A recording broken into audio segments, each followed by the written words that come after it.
Hello. Holla at your girl. Holla. Hey, everybody. Good morning. Thanks so much for joining us. My name is Harriet Cammock, and this is Down to Earth. And guess what? This is the second day of the last month of this decade. So we're rolling into history right now because everything we do for the next 31 days will be historic. It's the last month of the 2010s. Anybody remember the beginning of the 2010s? We had Android phones. iPhones were a novelty. We still had iPods. iPads they were talking about it. And we had some stuff going on. So last night, my kids were on Twitter and they Googled on Twitter, it's great moments of the decade. It's a trending thing on Twitter. So if you want to see what the decade was about, go to Twitter and in the search bar, type in great moments of the decade. It will blow your mind. It was so hilarious. Some of the stuff that we have lived through. Did you guys see what we used for Bluetooth back then? Now we're using AirPods. AirPods, y'all. You should have seen what was going on. So everything we do for the next 30 days or so, it's going to be historic because we're in the last month of the decade. Come December 31st, come January 1st, 2020, we start a whole new decade. Unfortunately, some of us are getting older. I was looking at my children and I remember back in 2010, one was in elementary school and one was in high school.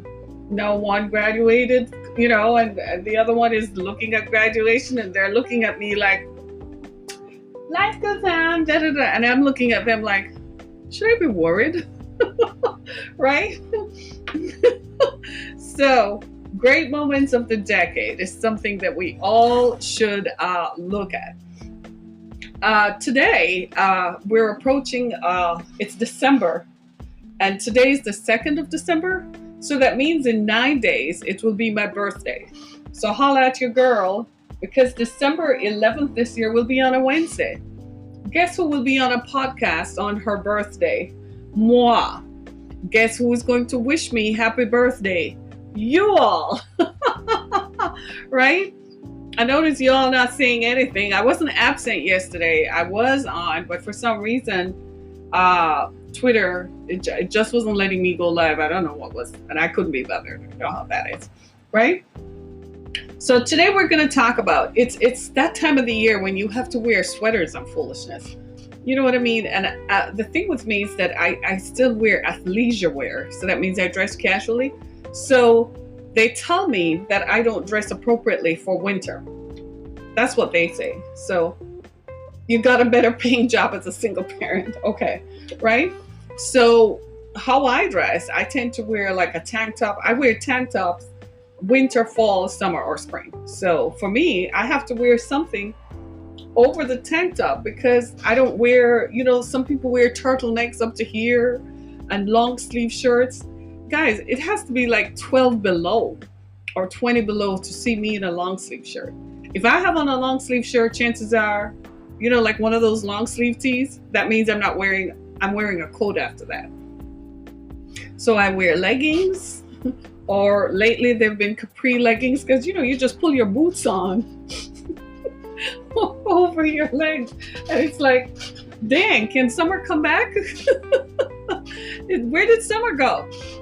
Did summer go away? I went on my front porch and I'm like, my plants, I had to move them inside because, and I'm not happy. I'm not happy that my house plants are looking like, well, it's always warm in here. And I'm like, I'm one of those persons, I don't like keeping the heat on. When you see me turn the heat on, that's when it's like extremely cold. I don't like it, right? Because it makes you uncomfortable and then you have to walk. And then to me, it's still, so I don't even wear clothes a lot during my thingy. But today on our show, I want to talk about income inequality. And I know that it's something you might hear most politicians, because we're approaching an election year, politicians are not going to talk about this because this is going to highlight the major differences in political platforms. So you're not going to hear politicians talk about this, but we're going to talk about income equality being on the rise. This, from my perspective, this is just me observing over the last 10 years. I guess I never really looked at it, but now I'm beginning to see distinct differences with the way our society is evolving. We seem to be evolving into a society that is more focused on class, whereby people who earn more are striving to ensure that they stay in protected environments, and the differences between what people earn is making a marked difference in our lifestyles. And so people who earn more are making sure they stay that way, right? And they're also determining where they live. So they don't want to feel as if they are close to where people who don't earn more are, because it's a reward for earning more. And second, so they want all the trappings that come with being a high earner. So they strive to make sure that you know that they are high income earners, right? Therefore, the distinctions and differences are creating somewhat of a class distinction. So whereas before we were driven by money, now we're slowly getting to be like the European countries where it's based on class, because obviously you have money, you're going to stay in that protected class. The only thing is, whereas in European countries it tends to be generationally appointed, here it is up to the individual. So it's up to if you're a doctor and you married a doctor, or you're a doctor, married a lawyer, you're wealthy, it's up to your children to then continue that. Most children today are going to say, well, mom and daddy have it, I don't have to make an effort. So they go get a 4-year college degree, come back home and sit down and look at their parents because mom and dad have it, right? And they're going to inherit what mom and dad have, so they don't have to make an effort. So they're going to fall within the low income earners, or just stay low because they didn't make an effort. So at the end of this, I'm going to show you that there are some things we can do. There are some things that we need to instruct our children and our young people to do to make sure that they stay high income earners. Everybody wants to be a star. Everybody thinks that they are a snowflake, so they're unique and so on. You better go get that advanced degree. You better go be a lawyer, engineer, or a doctor, because that's where it's going, right? We had seen this trend starting from the late 1980s onwards, but see, we were a different society in the 1980s. You and I, some of us weren't even born yet, right? We were kids. Some of us weren't even born, so we were not the policymakers. Back then, how people thought was that we wanted to be equitable. There were government and public policies that ensured that people stayed the same. There were things like antitrust legislation that ensured that you just didn't do something you don't. Now, when they removed antitrust legislation, what happens is you pay anybody how much you want. You hire people. So if you are Elon Musk and you need an engineer, and you hear GM has a good crop of engineers, right? And GM is over there paying them $1.5 million. Elon Musk wants to hire that engineer. So they go and find out, well, how much would it cost to get them over here? Whatever it costs. Whereas before, under antitrust legislation, there would be laws that govern that. What those were designed to do was to keep us, the mind frame of the policy framers at the time was not to create a society where people didn't feel equal. No, people don't give a care. Nobody cares about the next person. It's all about me, me, me, me, me, me, me. What I want, what I want, what I want, how I feel, how I feel, how I feel. Do you see my point? And so now we've created this society where, frankly, nobody cares. So I made some notes that I thought you would find interesting, some points that I want to point out, because I want to bring this to our attention, because sometimes we're asleep at the switch. And these things tend to happen seemingly overnight, but it's really not overnight. We're distracted by the entertainment news of the day. I've been talking about this for 10 years. We allow ourselves to be distracted by entertainment that we miss what is really going on. When you don't pay attention to what is going on around you or what is going on locally in your community, that's when you lose. How about the fact that women go into professions that don't pay as much? Right. Well, this is exactly my point. Why are you going to go to school and get a social work degree? Why are you going to take a student loan to go become a social worker? And then when you graduate with your social worker's degree, you're going to earn $40,000 a year. $40,000 a year can't help you get a mortgage, can't help you to pay your car notes, can't save enough for retirement. What's the foolishness in that? We're going to talk about that. You see what I'm saying? So we need to re-examine and instruct our children and our friends, right? If you're going to go back to school to get an advanced degree, get an advanced degree in something like public policy. That's where the trend is today. Get an advanced degree, not just an MBA, but a specialized kind of MBA. Not just, well, I have a master's in business administration. And what's your specialty? What's unique about you? Because public policy is what? Is created by politicians we call them legislators. We like to believe that we elected them. We like to believe that they're elected by the people they represent, but that's not true in reality, is it? No. It's who writes the biggest check on the campaign run, isn't it? And whoever writes the biggest check is whose policies are going to be implemented when they get into office. Isn't that the truth? Anywhere, whether at the local level or the regional level or the national level. It's the same thing everywhere. Whether you're voting for your state representative or the U.S. congressman, it's the same thing. So they're going to respond to people who write checks. The bigger the check, that's whom they're going to respond to. Right? But where are we? Asleep at the switch. We're not paying attention to public policy. We don't go to city council meetings. We don't insist that they send out mailings so we can read them. Right? They might put it on their Facebook page, but do you have time to remember to go to their Facebook page? Right? So public policy is what has created, there's no gender wage gap on YouTube. No. Hold on. What did you say that is? There's no gender wage gap on YouTube? That sounds like something I should watch. There is no gender wage gap on YouTube. Wow. Interesting. I know where that is going.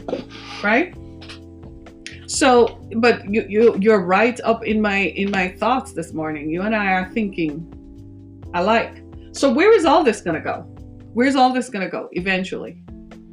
Do you see what I've been saying it for some time, that we're creating a society where inequality, defined by income inequality, is going to be a problem later on. Think about it. People who are engineers, for instance, especially automotive engineers and other designers. Some engineers are called designers. It's a what? It's a PragerU video. Okay, I'll find it. Thank you. I appreciate that. Right? So people who are engineers, software developers, and so on, that's where the economy is trending, right? So technology, services, powered by technology. Anything that is powered by technology. Look, I can't say it enough. If you have a brother or sister who is about to go to college, I cannot tell you enough how to tell them to be patient. Kids today don't want to stay in school. They don't have the discipline. They're constantly distracted by what is going on electronically in their hands, and they don't want to stay in school long enough to study something. 5 years to become a specialized kind of engineer. They don't want to do that. They don't want to be a doctor. They definitely don't want to be a lawyer because it's 7 years of study. So they graduate with a degree in the humanities. What's that going to do? No, how many people do you know are going to school to get a degree in computer science, or computer development, or computer technology, or computer engineering? How many people do you know who are going to college to get a degree in engineering? There is such a lack of engineers today. It's unbelievable. I went to the U.S. Department of Energy forum the other day, and they don't have engineers. You can't get kids to go to school to become an engineer. They'll find the easiest stupid degree. People graduating from college. You went to college for 4 years and graduate with a degree in psychology. What exactly is that going to do? What kind of job are you going to get? Oh, I live at home and then I'll get married. And then mom and dad have something that I'm going to get. Have you thought about that what mom and dad have is for them? And by the time they retire, that's all they're going to have. They're not going to have enough. You're going to make them impoverished if they have to support you and your lifestyle and your children. If you don't make the effort, people don't want to stay in school. They graduate college at 22 and 23 to go earn $20 an hour. And they think they're living. They go get a car note while they're at home. And car notes today are like $400, $500, $600, $700, $800. I'm appalled at how much people are paying for car notes. I'm like, why don't you buy a used car, a 2-year-old car? You'll pay far less. It's the same car. Who matters? Who cares if it's not brand new off the lot? You want to pay that? Do you see what I'm saying? So income inequality is defined by, especially we're seeing this in metro areas. In 1980, we had 125 metro areas. It's kind of shrinking now because more smaller cities are being absorbed into these larger areas. Well, in places like San Francisco, for instance, where property values are exponentially through the roof, you know what causes that? Income inequality. In San Francisco, there are a lot of designers. It's the ideal climate in California. It's not as, it doesn't have as much windstorm and fires as Southern California. So a lot of people gravitate there for industry, right? Doesn't matter they had earthquake 100 years ago. Nobody cares about that because buildings are built better today, right? So you people migrate to San Francisco. And the income disparity is what's caused this huge homelessness problem, this homeless problem, because people are way up here earning and then people are down here. Salaries are here and wages are here. Wages have become stagnant. And even if they increase the minimum wage, get this, even if they increase the minimum wage, it is significantly not going to help because there are more people earning what? Wages than salaries. The only thing that's going to help is if there are more people earning high income jobs. Then what will happen is that it will level the playing field. So the demand that will impact supply is going to factor in. So let's say at the University of Michigan, for instance, I'm just using that hypothetically. Let's say the entire graduating class has over 500 engineers. Let's say 3,000 people are graduating. And if of that 3,000, 1,500 of them are engineers, that's going to significantly impact the Detroit metropolitan area. That means there will be a lot of engineers graduating, and that's just one school. So how many jobs will be available? How many engineers do you think they will need? That's what I'm talking about. But as long as there are only 2 or 20 engineers graduating, and the demand is really 500, there you have the problem. Do you see what I'm saying? We need to change because public policy, in other words, what I'm saying is you can't wait for politicians to change. The ways that they're suggesting, the remedies they're suggesting that is going to mitigate and ameliorate these harsh income inequality realities, politicians are not going to do it because, again, politicians are influenced by the people who write them checks. That's just the reality. The people who write them checks determine what antitrust legislation. So one of the things they suggested was reinvigorating antitrust legislation. That is going to do what? It's going to affect competition. When they removed antitrust, that means companies can do whatever they need to do to achieve whatever they want to do.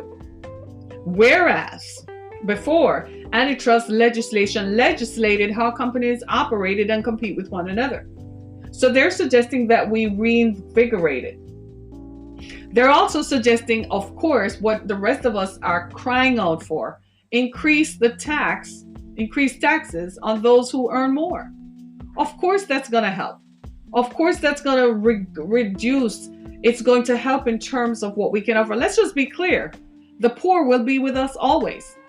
There will always be people who are poor, but what we're talking about is people who are working and who still can't find a way to make it. Do you see what I'm saying? Let's look at it this way. There are a couple of things that also contributed to this. Again, these are public policies enacted by legislators whom you all vote for, right? Globalization. Anybody remember the global marketplace? When this became a thing in the 1990s under Bill Clinton, they were all so excited and young and filled with ideas and saw opportunity. We can go to India and China and get products made and come back and sell it here for less and sell it here for more and reap huge profits. Globalization. Automation. You don't need so many workers to do the job when you can put robots to do the job, right? Especially in industries like manufacturing. That impacted manufacturing a lot. Globalization and automation. So if just think about this. You want to know how it affects you. If you want to think about globalization, just think about when you go on Amazon to order something. Are those products made in the USA? They're made somewhere else and are brought here. Think about that. That's globalization. That's exactly what we're talking about, right? So now, if it is left, whereas before the thought leaders thought like this. They thought, well, if you leave it up to people, then people will promote will do things in their own, with regards to their own self-interest. But if we create a public policy that is going to legislate what people do, then it would be better. Today, that's not how people think. You have people who are entrepreneurs, nothing wrong with that. I'm one of them, so are you, right? And then you have people who are nefarious. People are like, I don't give a care about them. That's up to them. That's on them. That's their problem. How many times have you heard that? Without thinking of what does it mean. So what happens is in certain parts of the country, like in Houston, for instance, New York, these are evident. The income inequality is so markedly evident. Just go to, and what you find is that people in these areas, they tend to stick together. So all the high income earners tend to what? They tend to work in the same area, and they also tend to live in the same area. They socialize amongst the same set. So you go to places like New York and you go down Wall Street and you go down and you see how stockbrokers live and you see how hedge fund managers live, where they work, right? And then you see how they live, right?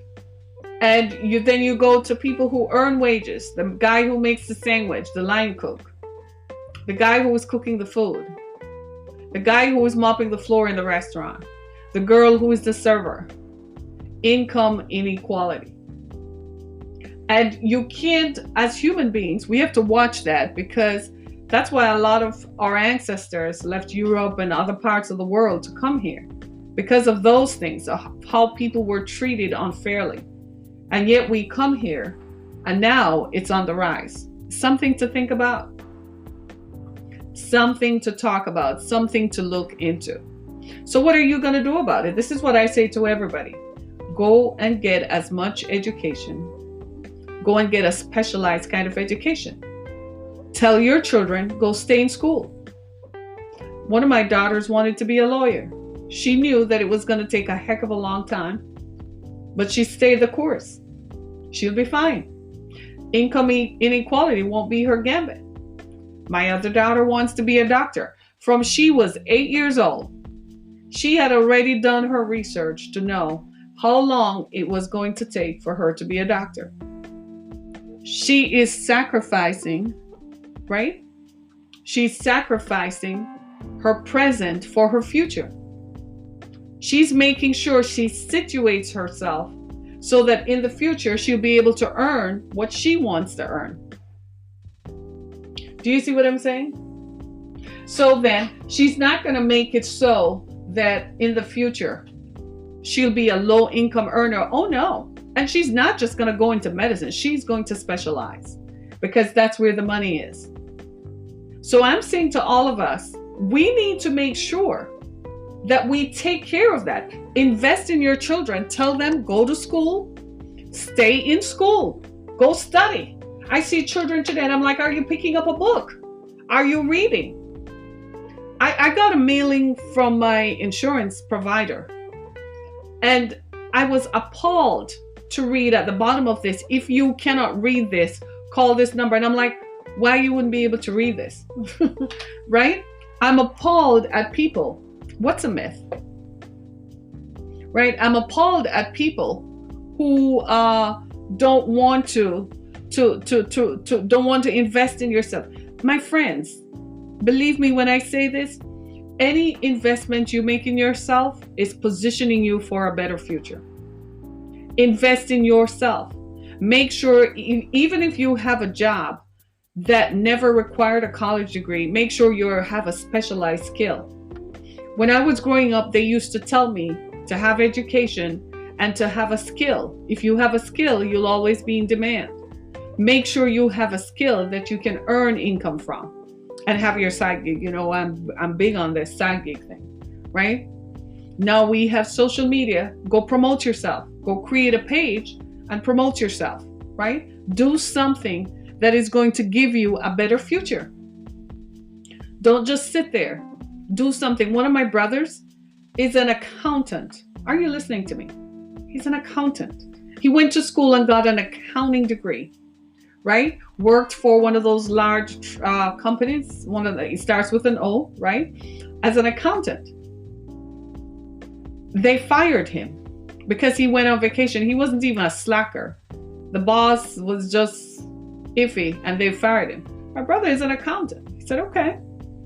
He said, what do I really want to do? What am I curious about? He went back to school.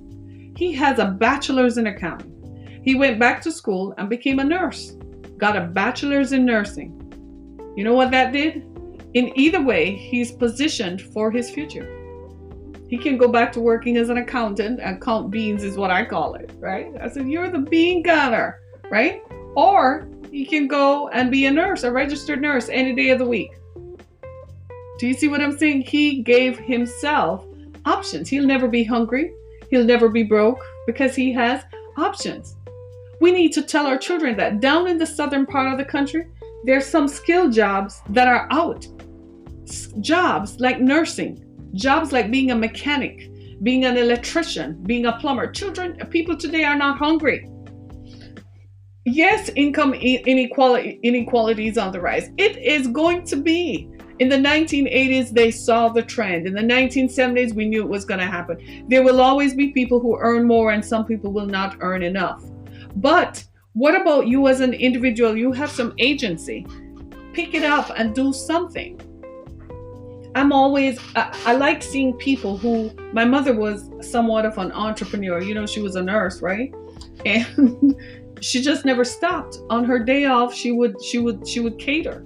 She would cook and sell it. Always trying to make extra money, you know, always trying to have something else. At one point, she was what I would call the, what's that thing? The marketing thing, right? You know, one of those pyramid things. She used to try them just to see if it would work so she would earn extra money, right? You have to be enterprising. People go to school today, they can't teach you to be an entrepreneur. That's something you're born with. You have to be hungry. People don't want to hear that term today. They're like, hungry for what? I am happy where I am. No, you're not. You don't see the future. The future is you won't be able to, when you get older. This is the thing. People today are limited and allow themselves to be confined by what they can see.